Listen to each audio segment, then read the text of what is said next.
और देखिए, कोरोना के खिलाफ जारी जंग में एक अहम सफलता मिली है। कल एक महत्वपूर्ण बैठक में कोविशील्ड वैक्सीन को शर्तों के साथ इमरजेंसी इस्तेमाल की मंजूरी दे दी गई, लेकिन एक और कोरोना वैक्सीन कोवैक्सीन के लिए अभी और इंतजार करना पड़ेगा।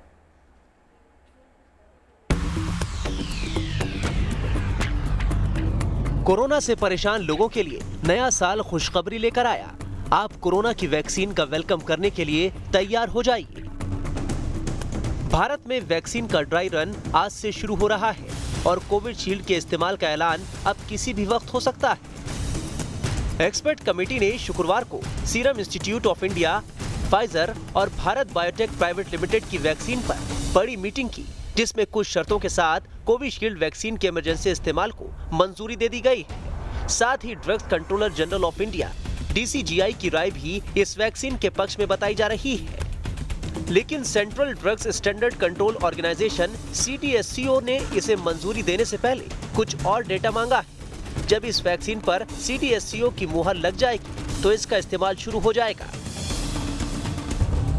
वैक्सीन के बारे में देश में बहुत तेजी से गंभीरता से प्रयास हो रहा है और 2 वैक्सीन तो कम से कम ऐसी हैं जिन्होंने हमारे जो ड्रग कंट्रोलर के पास, एक्सपर्ट्स के पास अप्रूवल के लिए अपनी जो एप्लीकेशन है लगाई भी है।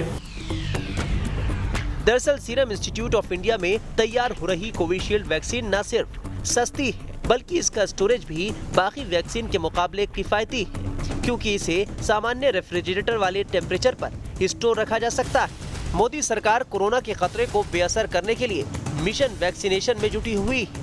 वैक्सीन आने से पहले सरकार ने वैक्सीनेशन के लिए प्राथमिकताएं भी तय कर दी।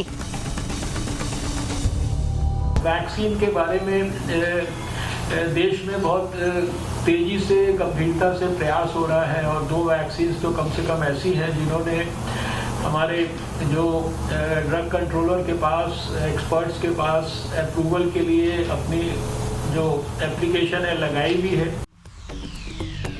उधर विश्व स्वास्थ्य संगठन ने भी फाइजर की दवा के इमरजेंसी इस्तेमाल के लिए अपनी मंजूरी दे दी है, जिससे सभी देशों में फाइजर की वैक्सीन के इस्तेमाल का रास्ता खुल गया है।